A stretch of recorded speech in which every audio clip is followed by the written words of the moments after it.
मित्रांनो, स्वागत आहे तुमचं एका नवीन व्हिडिओमध्ये। बघू शकतात हा आपला एक मोठा ब्लॉग आपण करतो आहे। 5 वाजलेले आहेत आणि तुम्ही बघू शकतात इथे आपल्याला सोडायला दादा पण आलेला आहे।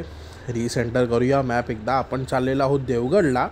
अराउंड 9 वाजता दाखवत आहेत, 5 वाजलेले आहेत आणि आता निघायची आपण तयारी करूया। तसं पाऊस नाही आहे, पप्पा पण आलेत आणि पप्पा पण तुम्ही बघू शकतात व्हिडिओ आपली काढतायत। चला निघूया। गणपती बाप्पा मोरया, चिंचपोकळीचा चिंतामणीचा विजय असो। बस आता हे बघा, हे मुंबईचं कन्स्ट्रक्शन काम कधी रोडचं संपणार आहे काय माहीत। चला अराउंड 4:50 झालेले आहेत। रोडवर तसा काळोख आहे। आपली 200Xची हेडलाईट तेवढी स्ट्रॉंग नाही आहे, पण आता मुंबईमध्ये तर लाईट असते। आपण पुढे लाईट लावलेलीच आहे, ती पुढे आपण यूज करूया। तर बघूया आता ही 10 तारची आपली पहिला मोठा ब्लॉग आहे, कसा असेल। चला भेटूया तुम्हाला हायवेला। तर मित्रांनो बघा, आता आपण पळसपे फाट्याला आलेलो आहेत। सकाळ झालेली आहे, उजेडलं आहे इथे। इथून आपल्याला आता राईड घ्यायचं आहे। अराउंड आपल्याला 1 तास लागलेला आहे तसं इथे यायला। आणि हा असा मोठा राईड टर्न आहे। पुढे थोड्याच वेळात आपण लागू मुंबई गोवा एक्सप्रेस हायवेला। चला भेटूया पुढे। हे बघा मित्रांनो, आता समोर जो रस्ता गेला तो एक्सप्रेसवेला गेला। आपण खालून जाणार आहोत। खालून जाऊन आपल्याला पुढे राईट मारायचं आहे। राईट मारल्यावर JNPT वरून आपल्याला मुंबई गोवा हायवे आपला लागेल। तसं इथे आता आपल्याला बायकर्स बघायला भेटतात या रोडला मेनली। चला पुढे भेटूया। आणि हा लागलेला आहे मित्रांनो आपला मुंबई गोवा हायवे NH66, ते राईट साईडला हॉटेल। आता थोडं कंटिन्यू करूया, ताण पण लागली आहे। आपले फर्स्टच राईड आहे म्हणून आपण थांबत तसं जायचं आहे। बघू शकतात हायवे तर इथून चांगला सुसाटच आहे, मी व्हिडिओ बघितलेले आहेत। कंडिशन तशी चांगली आहे, सरळ तुम्ही बघू शकतात। मस्त आपलं वातावरण दिसतं आहे। जाऊया 70-80च्या स्पीडने आपल्याला कंटिन्यू करायचं आहे। अजून आपल्याला 8 तास दाखवत आहेत मित्रांनो। चला रोड तुम्ही बघू शकता, चांगला सुसाट आहे। थोडं लेफ्ट साईडला तुम्हाला टँकर दिसू शकतात। ट्रॅफिक थोडंसं आहे, तेवढं जास्त बोलता येणार नाही। बघूया पुढे आपल्याला भेटतं का। हे बघा टँकर किती आहेत। हा आपल्याला पहिला टोल नाका लागलेला आहे। टोल नाका तसा आता बंदच आहे, पण चालू होता आणि नंतर बंद झाला असं वाटतं कंडिशन बघून तर, कारण की हा जुना टोल नाका आहे। म्हणजे मनसेनी केला असेल पण, जय मनसे। चला आता सुसाट पुढे मुंबई गोवा। चला हे बघा टँकर तुमचा स्पीड कमी करून टाकतात मित्रांनो। चला बघूया पुढे काय बघायला भेटतं अजून। बघा आत्ता आपल्याला पहिला डायव्हर्जन आलेला आहे। ब्रिजचं काम चालू आहे राईट साईडला आणि आपण या सर्व्हिस रोडवरून चाललेलो आहोत। सर्व्हिस रोड तसा चांगला सिमेंट कॉन्क्रीटचा आहे आणि वन वे असल्यामुळे तुम्ही गाडी चांगली पळू शकतात मित्रांनो। थोडे स्पीड ब्रेकर्स तुम्हाला भेटतील या रोडवर, पण ठीक आहे। आणि वरचा ब्रिजचं काम पण तसं झालेलं दिसतं आहे। डांबरीकरण झाल्यावर ब्रिज ओपन करायला हरकत नाही आहे। तर मित्रांनो हा आता आपला दुसरा डायव्हर्जन, हो पण आपला खास पेवर ब्लॉकचा डायव्हर्जन लागलेला आहे। हे सरकारने इथे बघायला पाहिजे। आता बघा हा 2 वे आहे, त्याच्यात पण पेवर ब्लॉक लावलेला आहे। इथे आपलं स्पीड तुटणार आणि इथे आपल्याला ट्रॅफिक जाम बघायला भेटणार। आत्ताच एवढं आहे तर गणपतीत काय होईल मित्रांनो, जेव्हा बसेस मोठ्या येतील। हे बघा डायव्हर्जनची पण तुम्ही कंडिशन बघू शकतात कसं आहे। आणि हा अर्टिगावाला मला दाबणार आणि यांनी मला दाबलेलं आहे। काय नाही, आपण आपल्याला आरामात जायचं आहे। आपण राईड एन्जॉय करायची आहे, घाई आपल्याला करायची नाही। बघा समोरून अशा गाड्या येतात मित्रांनो मुंबई गोवा हायवेमध्ये, हे तुम्हाला बघायला लागेल। आत्ता आपल्याला मुंबई गोवा हायवेचा ट्रॅफिक जाम लागलेला आहे। बघा वन वे आहे, समोरून टँकर ट्रक येत आहेत। आपण थोडं थांबूया, राईट साईडने ओव्हरटेक तशी नाही करायची। चान्स असेल तरच पुढे जायचं मित्रांनो। हे बघा आजूबाजूला बायकर्स आणि आपण लेफ्ट साईडनी आता टाकतो आहे गाडी। जाम लागलेला आहे, खूप मोठा जाम आहे। गुगल मॅपमध्ये तुम्ही बघू शकतात पुढे काहीतरी झालं असणार त्याच्यामुळे हा जाम आहे। मित्रांनो, पाठी एक ॲक्सिडेंट झालेला, त्याच्यामुळे रस्ता आपल्याला जाम भेटलेला. पण आता आपण निघूया, जेवढं आपल्याला मारायला होत असेल तेवढं आपण पुढे जाऊया सकाळी, कारण की वातावरण चांगलं आहे. आणि हा आता आपल्याला दुसरा टोल नाका, आता टोल नाका बनतो आहे की नाही माहीत नाही, टोल नाकाच असेल, एवढं कन्स्ट्रक्शन होत असेल तर दुसरा टोल नाका. पण रोड आहे, रोड तसं आता चांगल्या कंडिशनमध्ये आहेत. थोडे डायव्हर्जन आहेत, पण चालेल, तेवढं चालू शकतो मित्रांनो.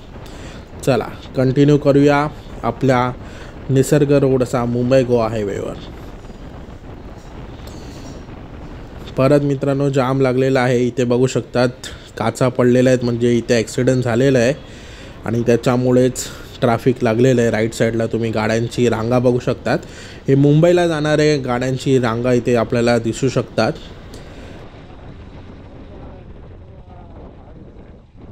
मित्रांनो, ट्रॅफिक संपायचं तर नावच घेत नाही. बघा केवढी लांबच्या लांब रांग लागलेली आहे, गाड्या बाहेर येतात. मेन तर तुम्ही बघू शकता हे लेफ्ट साईडला जे ट्रक्स आणि टेम्पो आहेत त्यांच्यामुळे जास्त ट्रॅफिक होतं.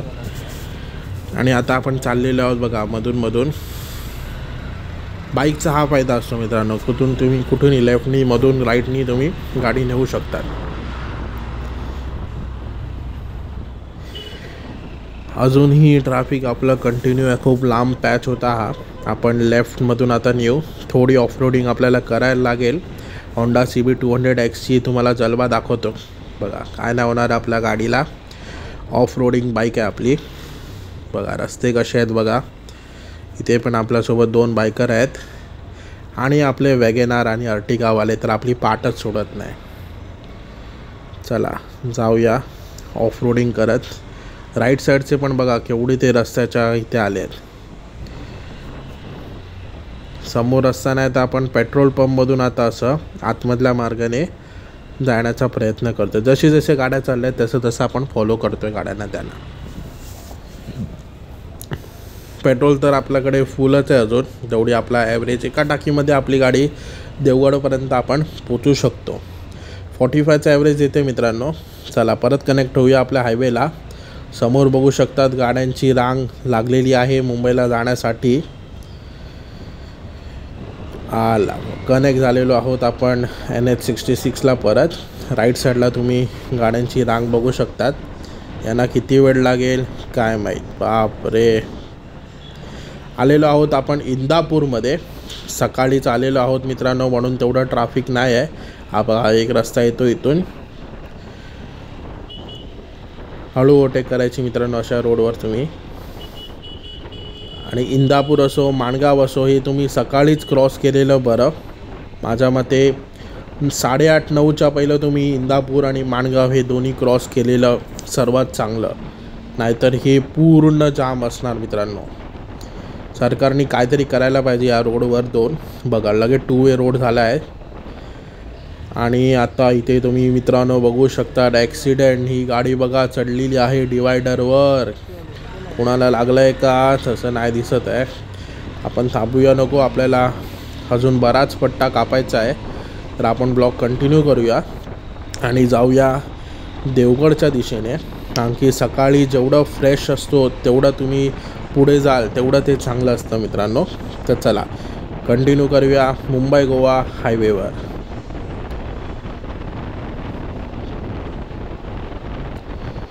आणि आलेलो आहोत आपण जगप्रसिद्ध. अरे हा बघा आला. हे वॅगेनारवाले आणि अर्टिगावाले आपला पाठच सोडत नाही, किती दाबणार. लेफ्टनी जाऊन दे यार मला पुढे. माणगाव आलं आहे मित्रांनो, माणगाव. बघूया राईटनी लोक पुढे चालले आहेत, आपण पण ट्राय करूया. तसं सकाळी आलेलो आहोत आपण म्हणून तेवढं ट्रॅफिक नाही आहे. नाहीतर ही रांग 5 ते 10 किलोमीटरपर्यंत पण लागते. माणगाव बायपास कधी बनणार आहे मित्रांनो देवाला माहीत. चला सकाळी पण रांग लागलेली आहे, पण आपण बाईक आहे तर आपण बाईक नेऊ शकतो. तसंही हे आपलं माणगाव स्टेशन लेफ्ट साईडला गेलेलं आहे. इथे पण 2 वेच हायवे होतो. माणगाव बायपास असा रेडी आहे पण उघडायचा बाकी आहे. चला परत आपण हायवेला कंटिन्यू झालेलो आहे मित्रांनो. माणगाव आपण क्रॉस केलेला आहे. हा मला वाटतं आता आपण समोर बघू शकता तर 3रा टोल आहे आणि रोड वर खाली होत आहे, पण चालू शकतो हा रोड तसा. चला मित्रांनो, सुसाट आपण नॉन स्टॉप आलेलो आहोत. बघा तिथे आपल्या लेण्या दिसू शकतात तुम्हाला. लेण्या म्हणजे तुम्हाला माहिती आहे आपण कुठे आलेलो आहोत. महाड गाठलेला आहे मित्रांनो. रस्ता चांगलाच आहे अजूनपर्यंत. 80-90 स्पीड आपण कंटिन्यू ठेवू शकतो. आलं आहे आपलं आता पोलादपूर. बघा हा फेमस आपला पोलादपूरचा ब्रिज मित्रांनो. बघा जाऊ आता. इथून आपण लेफ्ट साईडने गेलं तर आपण आय थिंक रायगड किंवा महाबळेश्वरला जाऊ शकतो. आपण चाललो आहोत सरळ गोवाच्या दिशेने आणि आपल्या देवगडच्या दिशेने मित्रांनो. समोर वॅगनार बघू शकतात. चांगलीच पळवतोय वॅगनार. चला हिला ओव्हरटेक करून पुढे जाऊया.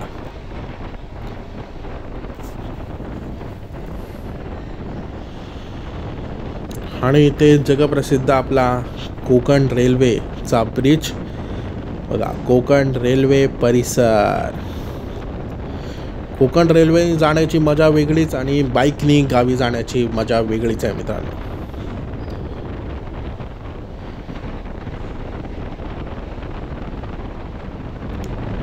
आता आपण आलेलो आहोत आय थिंक खेडमध्ये आपलं आगमन झालेलं आहे. आणि इथे तुम्ही बघू शकता ते टेम्पल देवी मातेचं. चला खेड आणि वरती आपल्याला पावसाचा एक ढग दिसू शकतो. तेवढा नाही, एकच ढग आहे, पावसाचा पडणार नाही. आणि बघा यांची सांभाळून आपल्याला राहायला लागतं. कधी कुठून मध्ये येतात किंवा समोर बघा कधी आता स्लो झाला तर आपल्याला बाईक आपल्याला कंट्रोलमध्ये पाहिजे. जास्त स्पीडमध्ये पण नाही पाहिजे. 70-80 स्पीड. बघा आपण मध्ये थांबला. हे तुम्हाला बघायला लागतं हायवेला, इंडियन हायवे रोडला. चला आता आपल्याला घाट प्रारंभ झालेला आहे मित्रांनो. घाटावर आपण पहिला आपला घाट असेल. चला कशिडी बोगदाचं रेकॉर्डिंग तसं नाही केलेलं आहे मित्रांनो, कारण की खूप व्हिडिओमध्ये तुम्ही कशिडी बोगदा तर बघितलाच असाल. मेन तुम्ही बाहेरची रोडची कंडिशन मला दाखवायची होती. रोड कंडिशन तशी चांगलीच आहे अजूनपर्यंत. थोडे डायव्हर्सिफिकेशन आहेत पण चालेल. आलेला आहे आपला आता 4था टोल नाका. पहिला टोल नाका बंद होता, दुसरे 2-3 टोल नाके चालू होऊ शकतात. आपला 4था टोल नाका खेड क्रॉस केल्यावर आपल्याला लागला आहे. चला रोड तर चांगला आहे, बघूया. आता येळ चिपळूण. आलेला आहे आपलं चिपळूण. आणि हा आपला चिपळूणचा मेन पूल इथे बनतो आहे. हे पण रोड मित्रांनो करायला पाहिजे गणपतीच्या पहिलं. साईडचे रोड तरी चांगले करायला पाहिजे, जे सर्व्हिस रोड आहेत ते तरी. चला चिपळूण सोडलेल्यावर परत आपल्याला एक टोल नाका लागलेला आहे. म्हणजे हा आपला कमीत कमी 5वा किंवा 6वा टोल नाका असणार आहे आपल्या या रोडवर. म्हणजे 250 किलोमीटरमध्ये 50 किलोमीटरच्या रोड नंतर आपल्याला ते टोल भरावा लागणार आहे मित्रांनो. रोड चांगले असेल तर टोल भरायला तसं काय वाटत नाही. तुम्ही रोड चांगले द्या, आम्ही टोलचे पैसे भरू. चला चिपळूण सोडलेलं आहे. आता बघूया पुढे सावर्ड्यामध्ये आपण थोडं नाश्त्याला थांबूया तर कंटिन्यू करूया. आलो आहोत मित्रांनो बघा धुळीच्या साम्राज्यात, म्हणजेच आपल्या फेमस संगमेश्वरमध्ये. बघू शकतात केवढी लांबच्या लांब इथे रांग लागलेली आहे गाड्यांची. आणि ही लाल धूळ तर फेमसच आहे. चला आपली ऑफ रोडिंगची बाईक आहे, आपण पुढे तसं जाऊया. बाकी हे गाड्या किती वेळ लागणार आहे, 1-2 तास इथेच अडकून पडणार आहे. कारण की जो पुढचा संगमेश्वरचा ब्रिज आहे तो अधुराच आहे अजून. आपण आता आलो आहोत देवरुख मार्गे. इथे पण रोडचं काम चालू आहे. आणि मित्रांनो या रोडनी तर येऊ नका मी असं सजेस्ट करीन, कारण की खूप वळणावळणाचा रोड आहे. खूप कंटाळा आलेला आहे. त्याच्याहून जरा बाईक असेल तर तुम्ही संगमेश्वरनी सरळ जाऊ शकतात. तो रोड झालेला आहे मित्रांनो तसा. बाईकसाठ्यांनी तर मी बोलीन तुम्ही समोरूनच जावा. हा देवरुख मार्गे नका येऊ, खूप वळणावळणाचा रस्ता आहे. आलो आहोत आपण परत NH66. आता आपलं राजापूर येईल. तर राजापूरनंतर आपण आपला डोंगर फाटाने देवगडला जाणार आहोत. तर देवगडला जायचं असेल ना तर जो डोंगर फाटा आहे तो एकदम चांगला. आणि समोर बघू शकतात पाऊस. पाऊस येणार आहे मित्रांनो. पाऊस आला तर आपल्याला गोप्रो हा खाली ठेवायला लागेल, कारण की आपला मित्राचा आहे, अतुल अचोलकरचा गोप्रो आहे मित्रांनो. थोडा पाऊस आलेला राजापूरमध्ये म्हणून आपण गोप्रो काढून ठेवलेला. जसं आपण डोंगर फाट्याने वरती आलेलो आहोत, देवगडच्या दिशेने जात आहोत, तसं पाऊस गेलेला आहे आणि आलेला आहे आमच्या आंबेरीचा पूल, म्हणजेच आमच्या सानवी वहिनीचा. ते बघा त्या कोपऱ्याला आमची सानवी वहिनीचं घर आहे आणि हा फेमस आंबेरीचा पूल. सानवी वहिनी तर नाही आलेली आहे गावी, पण बघू पुढच्या वेळी वहिनी गावी असेल तर आपण व्हिजिट देऊ, तुम्हाला आंबेरी पण दाखवेल. पण आता या पुलावरून जाऊ आपण डायरेक्ट आपल्या देवगडच्या दिशेने. इथून आपण अराऊंड 40 मिनिट्समध्ये पोचू. आलेला आहे दुसरा फेमस पूल, आपला वाडातरचा पूल, म्हणजे आपलं गाव जवळ आलेलं आहे मित्रांनो. वाडा तर आलेला आहे. अजून आपण आता 20 ते 15 मिनटात आपण देवगडला पोचू आणि आपण आलेलो आहोत आपल्या देवगडमध्ये. हा आपला देवगडचा रस्ता, ही देवगडची शाळा. पुढे बघू शकतात हा लेफ्ट टर्न आपल्याला घ्यायचा आहे. हा मांजरेकर नाका, साईड ट्रॅव्हल आपली इथूनच सुटते. आपण आलेलो आहोत आता तारामुंबरीच्या रस्त्यावर. तारामुंबरी टू कुणकेश्वरला हा रोड जातो आणि ही बाजूला लेफ्ट साईडला बिल्डिंग बघू शकतात, द्वारकामाई बिल्डिंग. इथे आपलं एक घर आहे. तुम्हाला पण फ्लॅट पाहिजे असेल तर तुम्हाला पण इथे मिळून जाईल. चला आता जाऊया आपला मेन घरी, आपल्या तारामुरीमध्ये. बघा हा समोर जो रस्ता गेला लेफ्ट साईडला तो गेला कुणकेश्वरला, म्हणजे मिठमुंबरीपासून कुणकेश्वर. आपण खाली चाललो आहे या राईट साईडच्या रस्त्याने आपल्या तारामुंबरी या गावी. रस्ता मोठा करण्याचं व गटार करण्याचं काम जोरात चालू आहे. पावसापूर्वी हे काम व्हायला पाहिजे. समोर रिक्षा आली, थांबा. चला सांभाळून चालायला लागेल. एवढं आपण आता 9 ते 10 तासाचा प्रवास करून आलो आहे. हळूच जाऊया. आता काही क्षण उरले आहेत आपल्याकडे, 5 मिनटं उरलेले आहेत. 5 मिनटं 2 मिनटांनी आपण लगेच गावी पोचू. आणि हे आपण लास्टची उतरण उतरलेलो आहोत आणि एंटर झालेलो आहोत आपल्या तारामुंबरी. बघा हा राईट साईडनी आपला खालचा रस्ता, बीचवर जाण्याचा रस्ता, जिथे आमचं घर आहे द्वारका निवास. लेफ्ट साईडला तुम्ही बघू शकतात जेट्टीचं बांधकाम चालू केलेलं आहे. बघा लेफ्ट साईडला जेट्टीचं बांधकाम. सरळ आपल्याला जायचं आहे आपल्या घरी. मस्त समुद्र इथे दिसतोय तुम्हाला, निसर्ग तुम्ही बघू शकता, नारळाची झाडं. बघा इथं कन्स्ट्रक्शनचं काम, पाती. आणि आपण आलेलो आहोत आपल्या डेस्टिनेशन जवळ. आणि बघू शकतो की आपली बहीण यामिनी इथे उभी आहे, काका पण उभा आहे, विलास काका. ही बघा ही आपली व्हिडिओ काढते आहे यामिनी. येलो यामू. बघा फायनली आलेलो आहो. हा थकलो आहोत. आणि बघा काका बघतो आहे, काकाला न सांगताच आलेलो. आणि हे आपलं घर फायनली 10 तासानंतर आलं. थकलो आलो. काका बाईक बघ. चला